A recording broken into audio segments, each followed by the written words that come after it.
Hello, नमस्कार, शुभ सकाळ मंडळी. कसे आहात? मजेत ना? मी पण मस्त आहे. तुम्हा सगळ्यांना रंगपंचमीच्या खूप खूप शुभेच्छा. आज आहे 19 मार्च आणि घेऊन आली आहे तुमच्यासाठी ठरलं तर मगचा आजच्या एपिसोडचा रिव्ह्यू. चला तर मग काय झालं आज बघूया. आता इकडे ना सुभेदार कुटुंबीय निघाले अश्विनच्या लग्नाची बोलणी करायला प्रतिमा आत्याच्या घरी. आता पूर्णा आजी खूप रेसलेस असतात. त्यांना घाई झाली आहे खूप जास्त तन्वीला नाचून करून घेण्याची आणि त्या प्रतापरावांना म्हणत असतात की तुम्ही जे काही शकुनाचं सामान मागवलं होतं तो कधी येणार आहे, तो माणूस ती डिलिव्हरी घेऊन अजून आला कसा नाही. आता त्या आहे ना अश्विनला सांगत असतात की ना ए अश्विन तू गाडी काढ बरं आता, नाहीतर आपल्याला जायला उशीर होईल. त्यावर प्रतापराव म्हणतात अगं हो तुला किती घाई झाली आहे, तुझ्याकडे बघून असं वाटतंय जसं की तू लग्नाची बोलणी करायला नाही तर नाचसुनेला घरी आणायला जातेस. तेव्हा सगळे पूर्णाईला हसायला लागतात आणि मग पूर्णाई म्हणतात की खरंच मला अश्विनच्या निर्णयाचा आहे ना इतका अभिमान वाटतोय की मला तो आता सगळीकडे मिरवायचा आहे. त्यावर प्रतापराव म्हणतात चला आता आपण निघूया, आपण एक काम करू, वाटेत जाताना तन्वीसाठी काहीतरी घेऊया. तेव्हा कल्पनाताई म्हणतात नाही तसं नको, सायली घरातच आहे आणि ते शकुनाचं सामान जर तिच्यासमोर आलं तर तिला कळेल ना. आता कल्पनाताईंना ही रिस्क घ्यायची नाहीये. म्हणून मग प्रतापराव म्हणतात की मग आपण एक काम करूया, आपण इथून बाहेर पडलो की आपण त्या दुकानात फोन करूया आणि त्यांना सांगूया की ते पार्सल जे आहे ते सरळ रविराजांच्या घरीच घेऊन या म्हणून. तर कल्पनाताई म्हणतात हां ही आयडिया चांगली आहे. पण मग आता पूर्णाई म्हणतात पण तिथे गेल्यानंतर तन्वीच्या हातात देण्यासाठी एक तरी साडी हवी ना. आता पूर्णाई बहुतेक दुसरी साडी घेत आहे असं अश्विनच्या लक्षात येतं आणि तो म्हणतो की पूर्णाई ती लाल साडी ही खास माझ्या चॉईसची होती आणि त्याच्यावर मी एक खास नोटसुद्धा दुकानदाराला लिहायला सांगितली होती. तो पुढे प्रतापरावांना विचारतो की डॅड तुम्ही माझा मेसेज कन्वे केला होता ना. बापरे, अश्विन पुरता तन्वीच्या प्रेमात बुडालाय आता. हे सगळं इतकं अचानक अश्विनला कशा काय फिलिंग्स यायला लागल्या काय माहिती. मग आता प्रतापराव म्हणतात बरं हो तुझा केला होता मी मेसेज कन्वे, चला आता आपण निघूया का. पण पूर्णा आजींना काय बिना साडीचं घरातून निघायचं नाहीये. त्या म्हणतात की आता तन्वीच्या शकुनासाठी आपण माझ्याकडची एखादी साडी घेऊया का. मग त्या अश्विनला विचारतात काय रे बाबा तुला चालेल ना. तर अश्विन म्हणतो की पूर्णा आजी त्या साडीच्या रूपात जर तुझा आशीर्वाद तन्वीला मिळणार असेल तर मला का नाही चालणार. आणि माझ्या चॉईसची साडी काय ती कधीही नेसेल नंतर. मग पूर्णा आजी त्यांचं कपाट उघडतात आणि त्यातून एक छानशी साडी काढतात, गुलाबी साडी. हां, आणि सगळ्यांना सांगत असतात की ही साडी मी माझ्या नाचसुनेसाठी घेतली होती. आता पूर्णा आजी साधू मंदिरात पण कोणाच्या मदतीशिवाय जात नाही, मग साडी घ्यायला कधी गेल्या होत्या बरं असो आपण मानून घेऊया हो पूर्णा आजीने नाचसुनेसाठी साडी घेतली होती. आता सगळे म्हणतात चला आता निघूया. कल्पनाताई पण म्हणतात की ती साडी तन्वीला अगदी शोभून दिसेल. आता ते निघत असतात. पूर्णा आजी देवाला प्रार्थना करता निघता की सगळं आमच्या मनासारखं आज होऊ देत. आता सगळी मंडळी अशी निघाली आहे, ती मांजर असते ना जसं ती दूध पिते डोळे बंद करून आणि कुणाला कळत नाही आपण पितोय म्हणून, तशीच मंडळी ही काहीशी निघाली आहेत. यांना असं वाटतं आहे की सायलीचं आमच्याकडे लक्षच नाही आहे आणि ते असं सुंबडीत निघाली आहेत एकदम. किती आहे ना की बिचारीला किती एकटं वाटत असेल असं बाजूला काढून दिल्यासारखं. तरी आता ती त्यांच्याकडे बघत असते, ती किचनमध्येच उभी असते. तेवढ्यात अर्जुन तिथे येतो. अर्जुनच्या लक्षात येतं की सायलीचं काही तिकडे कामात लक्ष नाही आहे. मग तो म्हणतो माझ्या बायकोच्या डोक्यात अजूनही तेच विचार आहेत ना. त्यांच्या डोक्यात इतके विचार आहेत की नवऱ्याचा डबा भरण्याकडे त्यांचं लक्षच नाही आहे. मग पुढे अर्जुन तिला सांगतो की जर नवऱ्याचा डबा भरताना बायकोचं लक्ष दुसरीकडे असेल ना तर नवऱ्याला जेवण पचत नाही म्हणे. सायली म्हणते अहो असं नका ना बोलू. सायली पुढे म्हणते आता येतं मला टेन्शन, काय करू. तर अर्जुन म्हणतो स्माईल, माझ्या बायकोची स्माईल ना खूप क्यूट आहे आणि आपण स्माईल जर केलं ना तर संकट येणार असतं ना, टेन्शन ते त्याला घाबरतं स्माईलला, त्याच्यामुळे ते असं पळून जातं, त्यामुळे स्माईल करा. हे ऐकून सायलीच्या चेहऱ्यावर लाजून छानपैकी हसू येतं. आता अर्जुन म्हणतो एकदा माझ्याकडे बघून स्माईल करा. सायली छानपैकी दात दाखवत असते. अर्जुन म्हणतो अजून थोडंसं स्माईल आणि सायली पण अजून छान हसते. तो म्हणतो दॅट्स अ क्यूट स्माईल. चला, सायली आता त्याला डबा देते आणि म्हणते आता हा डबा घ्या आणि निघा. अर्जुन पण तिला बाय करतो आणि आता ऑफिसला जाण्यासाठी निघतो. आता दुसरीकडे आपल्याला प्रतिमा आत्यांच्या घरचा सीन बघायला मिळतो. आता सगळी सुभेदार कुटुंबीय पोहोचलेत प्रतिमा आत्याच्या घरी. प्रतिमा आत्या त्यांचं छानपैकी स्वागत करतात. प्रतिमा आत्या म्हणतात तुम्ही सगळे येताय हे मला एक फोन करून कळवायचं ना, मी छान तयारी करून ठेवली असती. प्रतापराव म्हणतात आम्ही काय पाहुणे आहोत का, मग कसली तयारी करायची होती तुला. प्रतिमा आत्याला त्या सगळ्यांना एकत्र घरी बघून फार आनंद झालेला असतो. तेव्हा प्रिया तिकडे येते आणि ती म्हणते हे सगळे पोहोचले पण या मूर्ख अश्विनला घरातून निघताना मला एक मेसेज किंवा फोन करून सांगता येत नाही का की आम्ही निघालोय म्हणून. आता प्रतिमा आत्या सांगतात बरं झालं आलात. रविराज असेही घरात नाही आहेत आणि ते आता रात्रीच येणार आहेत. त्यावर प्रतापराव म्हणतात की रविराज असेही घरी असते तर ते आमच्याशी नीट बोलले असते का. हे वाक्य ऐकून प्रतिमा आत्यांचा जरा चेहरा पडतो, पण मग त्या विषयांतर करायला घेतात आणि मग त्या पूर्णाईला म्हणतात, अगं किती दिवसांनी तुम्ही सगळे असे सहज आलात, मला खूप छान वाटलं. त्यावर कल्पनाताई म्हणतात की आम्ही सहजच नाही आलोय, थोडं काम आहे तुमच्याकडे महत्त्वाचं. आता प्रियाला जाम टेन्शन आलंय की आता हे लग्नाचा विषय काढणार आणि प्रतिमाला तो कळणार, म्हणून तिला आता ते टाळण्यासाठी ती प्रतिमा आत्याला म्हणत असते की आई, अगं मागच्या वेळी मामा मामी आले तेव्हा तुझी तब्येत ठीक नव्हती ना, तर तुला त्यांचा नीट पाहुणचार नाही करता आला ना, तर मग आज त्यांच्यासाठी काहीतरी खायला कर ना छानपैकी, सगळेजण आलेत ना, कर काहीतरी मस्त. मग पूर्ण आजी म्हणतात, अगं नको आता, राहू दे, तू बैस आधी. पण मग तन्वी काय म्हणजे प्रिया काय ऐकायला तयारच नसते. ती म्हणते, अगं आई नाही नाही पूर्ण आजी, अगं तिला काही जीवात जीव येणार आहे का तुमच्यासाठी काही खायला नाही केलं तर, जागं आई जा काहीतरी कर बरं. प्रतिमा आत्या पण म्हणतात, हो हो मी त्यांच्यासाठी काहीतरी खायला करते. आता बिचाऱ्या चांगल्या भावनेने गेले, त्यांना खूप आनंद झालाय ना हे सगळे आलेत म्हणून, पण आता प्रियाला तिचा डाव साधायचा आहे अजून, त्यामुळे ती आता प्रतिमा आत्याला तिथून कटवायच्या मागे आहे. शेवटी प्रियाने प्रतिमा आत्याला तिथून घालवलंच तर आता ती प्रतिमा आत्याच्या जागेवर येऊन बसते पूर्णाजीच्या शेजारी आणि मग म्हणते, पूर्णाजी हे बघ, तू आईशी काहीतरी बोलशील याआधी मला तुम्हाला काहीतरी सांगायचं आहे. तर पूर्णाई म्हणतात, हो अश्विनने सांगितलं ते, पण मग तुला आमच्याशी काय बोलायचं आहे असं पूर्णाई आता प्रियाला विचारतात. तर पुढे प्रिया सांगते की हा माझ्या आयुष्याचा प्रश्न आहे म्हणून मी बोलते. आता सगळ्यांना जरा धक्का पण बसलेला असतो आणि त्यांना आश्चर्य पण वाटतं की असं प्रियाला काय सांगायचं आहे आपल्याला की तिच्या आयुष्याचा प्रश्न आहे असं म्हणते. पण मग त्यांनी थोडा वेळ आता तिथे झुपझुप करून हा सीन दाखवला आहे आणि त्यानंतर आपल्याला सुभेदारांच्या घरचा सीन बघायला मिळतो. आता जे पार्सल यांनी ऑर्डर केलं होतं ते पार्सल घरी पोहोचलंय. बहुतेक प्रतापरावांचा फोन लागला नसेल या शॉपवाल्यांना आणि त्याच्यामुळे ते पार्सल आता डिरेक्टली घरी आलंय. काय होतंय पुढे बघूया चला. आता ते पार्सलवाले काका विचारतात, कोणी आहे का घरात? तेव्हा विमलताई येतात. त्या म्हणतात, काय? तर ते म्हणतात की हे सुभेदारांचं पार्सल आलंय. तर त्या म्हणतात, हां द्या. विमलताई आता त्यांच्याकडून पार्सल घेतात आणि ते काका विचारतात की मला पाणी मिळेल का जरा प्यायला. तेव्हा विमलताई त्यांना घरात घेऊन जातात. ते काका ते पार्सल हॉलमध्ये ठेवतात आणि पाणी वगैरे घेत असतात. तेव्हा सायली तिकडून जिन्यावरून येते आणि ते सगळं बघून सायलीला पण जरा आश्चर्य वाटतं की हे नेमकं आहे तरी काय प्रकार. आता त्यांनी दुसरा सीन दाखवलाय प्रियाच्या घरचा. आता प्रतापराव इकडे प्रियाला विचारतात की तुला असं महत्त्वाचं काय बोलायचं आहे. तर प्रियाने तिचा ड्रामा सुरू केलेला आहे. ती म्हणते की तुम्ही आमच्या लग्नाचा विषय आता डोक्यातून काढून टाका. अश्विनला धक्का बसतो. तो म्हणतो, हे असं का बोलतेस तू तन्वी. तेव्हा ती सांगते, अरे आपण का स्वप्न बघायची जी पूर्णच नाही होणार आहे. तर मग कल्पनाताई म्हणता, असा विचार का आला तन्वी तुझ्या मनात. आता पुढे प्रिया 1-2 इमोशनल डायलॉग चिपकवते आणि ती म्हणते की हे सगळं माझ्यासोबत परत होत आलंय. तुमच्यावर बाबा इतके चिडलेत ना की जेव्हा तुम्ही आमच्या लग्नाबद्दल त्यांच्याशी बोलायला जाल ना तेव्हा ते लगेच लग्न मोडतील आणि अर्जुन सायली तर हे लग्न होऊच देणार नाहीत. त्यावर पूर्णाई म्हणतात, हे बघ, हे आम्हाला आधीच माहिती आहे की ते दोघं तुझं लग्न होऊ देणार नाही, त्यामुळे आम्ही त्यांना काही सांगितलेलं नाहीये, आम्ही त्यांना न सांगताच आलोय. तर प्रिया म्हणते, पण बाबांचं काय. तुम्ही त्यांना तर सांगणारच ना. आणि ते इतके चिडलेत की ते आमच्या लग्नाला परवानगीच नाही देणार आणि माझं 3ऱ्यांदा लग्न मोडेल आणि आता मी हे सहन नाही करू शकणार. माझं जर आता परत लग्न मोडलं ना तर माझा जीव तिथले तिथे जाईल. तेव्हा कल्पनाताई तिच्यावर चिडतात आणि म्हणतात, तन्वी हे असं अभद्र काहीतरी बोलू नकोस. अश्विन पण आता फुशारक्या मारत तन्वीला सांगत असतो की तन्वी हे बघ, कोणी कितीही विरोध केला ना तरी मी तुझ्याशीच लग्न करणार आहे. तेव्हा तन्वी म्हणते, माझा तुझ्यावर खूप विश्वास आहे अश्विन, पण मग बाबांचं काय. आता प्रतापराव पण सगळा विचार करतात आणि मग ते म्हणतात, तन्वीचं म्हणणं मला पटतंय, म्हणजे रविराजपासून हे सगळं लपवून ठेवणं हे मला पटत नाहीये, पण मग आपल्याकडे दुसरा मार्ग पण नाहीये. पुढे आता प्रिया म्हणते, पण जर तुम्ही आईला सांगितलं तर ती तर बाबांना सांगणारच ना. मग कल्पनाताईंना धक्का बसतो. त्या म्हणतात, म्हणजे प्रतिमाला पण सांगायचं नाही. नाही लग्न आहे अगं, हे काही बावलींचा खेळ नाहीये आणि हे लग्न अशा पद्धतीने मला अजिबात चालणार नाही. पुढे पूर्णाई पण म्हणतात, मला हे अजिबात आवडणार नाही. हे बघ, तुझ्या बाबांचा राग निवळेपर्यंत थांबणं हे योग्य आहे, पण मग प्रतिमा ही तुला नक्की समजून घेईल, मला खात्री आहे.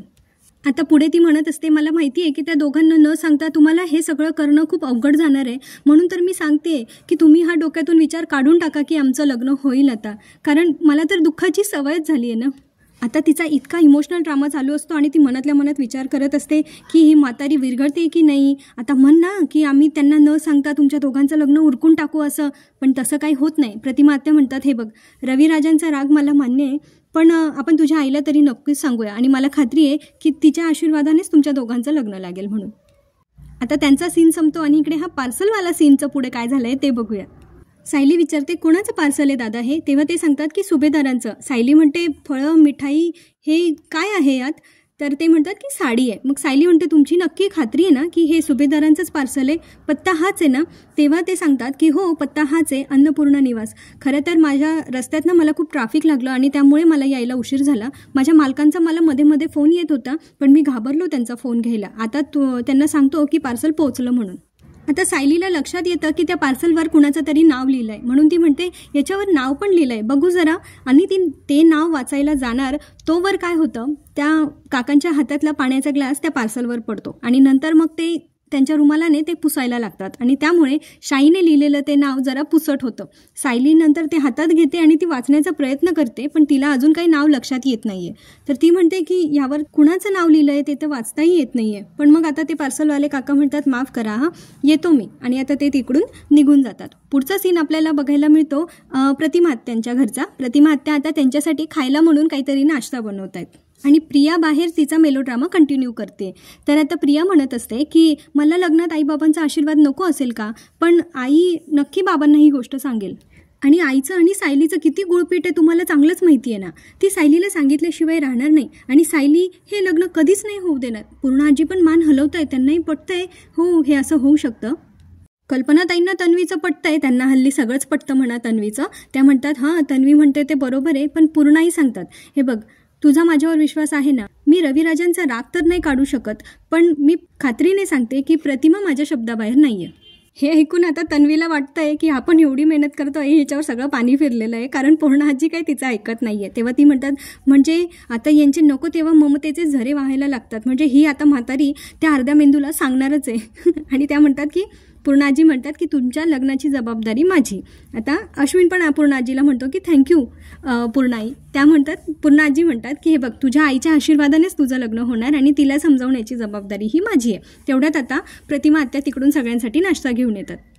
आता प्रतिमा आत्या टेबलवर सगळ्यांसाठी नाश्ता लावत असतात आणि ते म्हणतात की येतात का सगळे इकडे, सगळ्यांसाठी गरम गरम नाश्ता आणलाय, लावून देते तो लगेच सगळ्यांना. तेव्हा पूर्णाजी म्हणतात हे बघ ते सगळं राहू दे, तू आधी इकडे ये, इकडे बस बरं.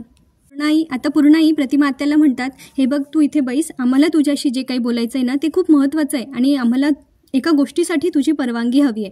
आता हे ऐकून प्रतिमा आत्याला जरा धक्का बसतो आणि टेन्शन पण येतं. त्या म्हणतात परवानगी? कसली परवानगी, नीट सांगा ना पूर्णाई, मला आता काळजी वाटतेय.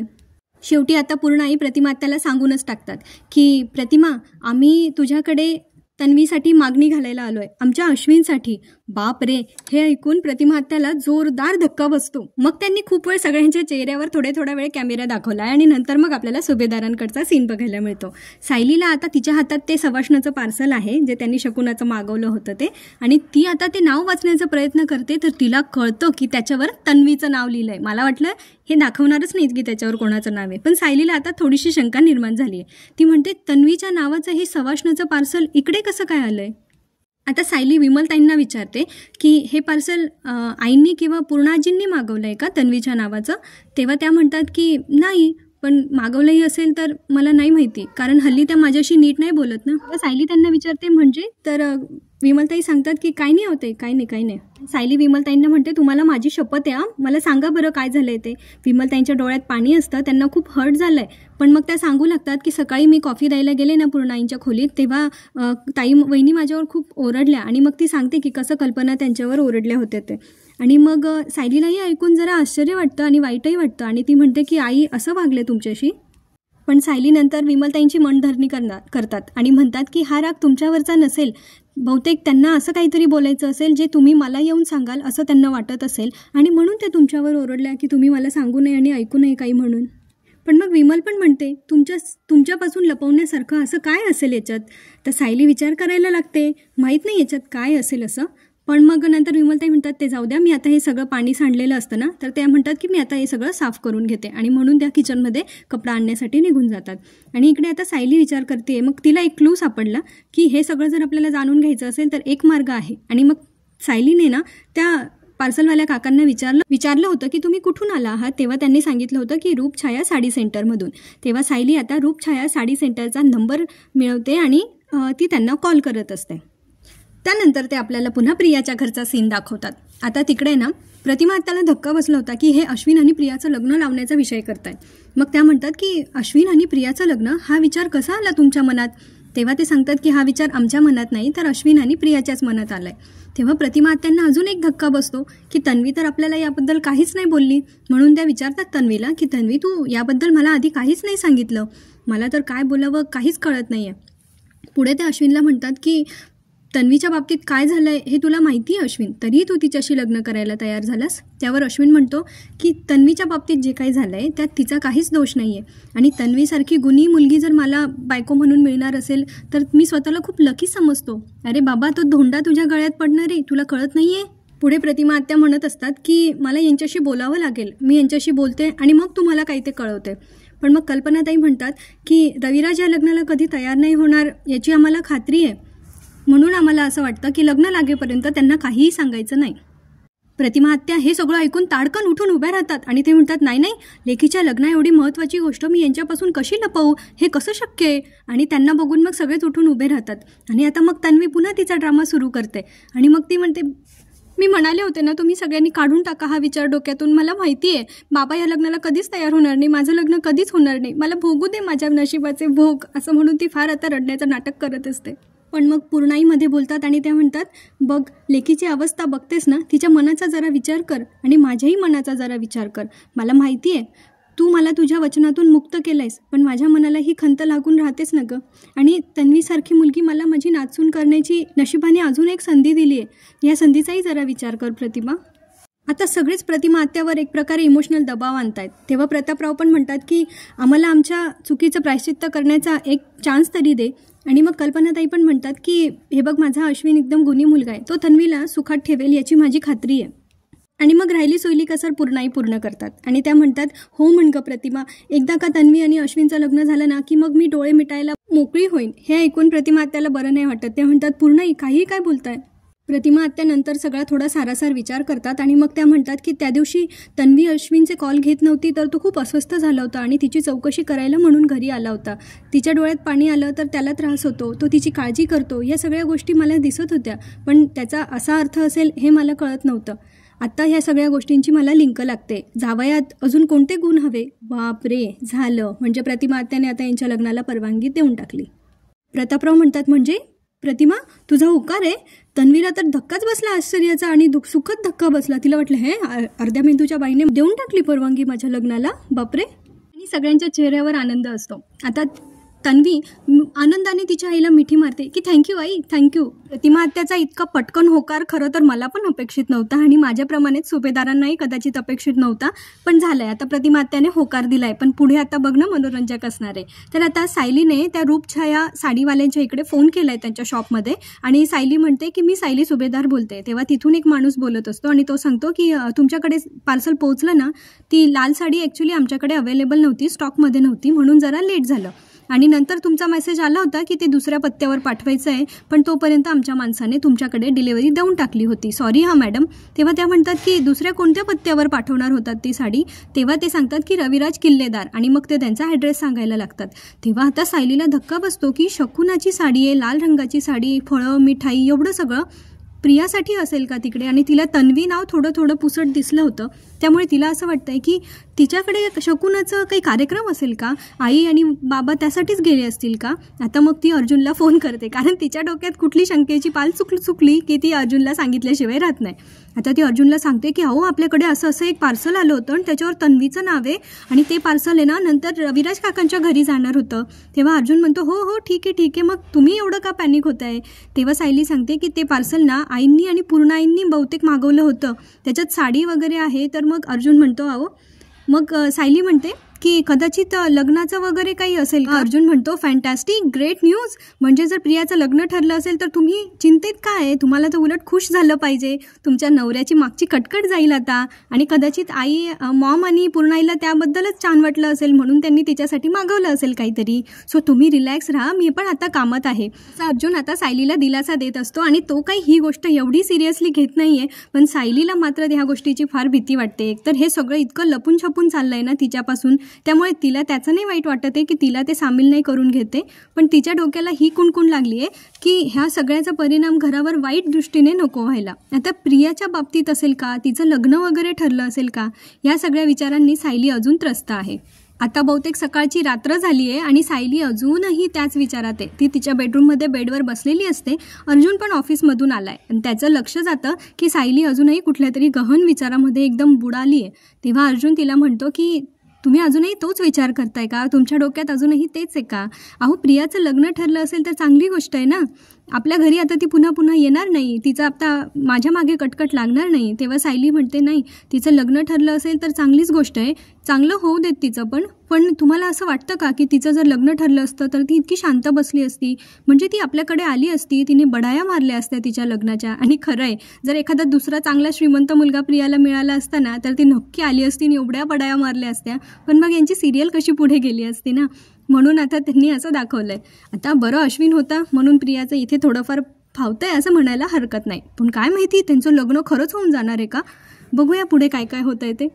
अर्जुन पुढे सायलीला म्हणत असतो, मला तर त्या मुलाची काळजी वाटते. त्याला काही जगात दुसरं कोणी भेटलंच नाही का या प्रियाशिवाय? बरं जाऊ दे, आपल्याला काय करायचं आहे. तुम्ही नका टेन्शन घेऊ मिसेस सायली, रिलॅक्स, असा अर्जुन आता सायलीला म्हणत असतो. आणि मध्ये मध्ये तो तिला हसवण्याचा प्रयत्न करत असतो. पण सायलीचं मात्र काही कशात चित्त लागत नाही आहे. तिला जी भीती वाटते ना ती खरी नको व्हायला असं तिला वाटतंय. मला असं वाटतंय की सायली याच्या मागे मागे जाणार आहे आणि ती काहीतरी शोध घेणार आहे. तर इथे आजचा भाग संपतो. पुढच्या भागात आपल्याला असं बघायला मिळतं की प्रियाला आहे ना, म्हणजे तन्वीला तिच्या आईने म्हणजे आपल्या प्रतिमा आत्याने मस्त रेडी केलं आहे. कुसुमताई पण तिथे येतात. आता त्यांना पण सांगितलं नाही हो प्रतिमा आत्याने. त्या म्हणतात की असं वाटतंय की लग्नासाठीच एखाद्या मुलीला आई तयार करते म्हणून. आणि दुसरीकडे असं पण दाखवलंय की अश्विन साध्या कपड्यात असतो आणि पूर्णाई त्याला म्हणत असतात की तू असा येणार आहेस इतक्या साध्या कपड्यात.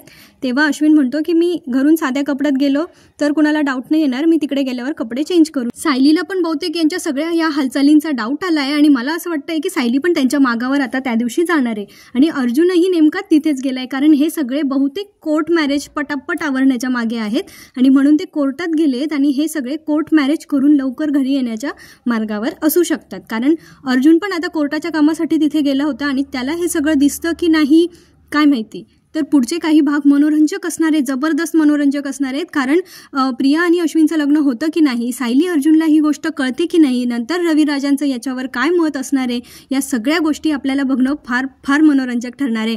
तर मग आपण पुढच्या काही भागांमध्ये भेटणारच आहोत. पण मी तुमच्यावर नाराज आहे कारण माझे व्ह्यूज आणि सबस्क्रायबर्स वाढत नाही आहेत जास्त, जे आधी खूप छान रिस्पॉन्स मिळत होता. तर मग असं का? करा ना प्लीज चॅनल सबस्क्राईब. तर भेटूया पुढच्या भागात. तोपर्यंत आनंदी राहा, हसत राहा, आपली आणि आपल्या प्रियजनांची काळजी घेत राहा. आयुष्य खूप सुंदर आहे हो. डोंट टेक अ टेन्शन, मस्त मजेत जगा. चला भेटूया पुढच्या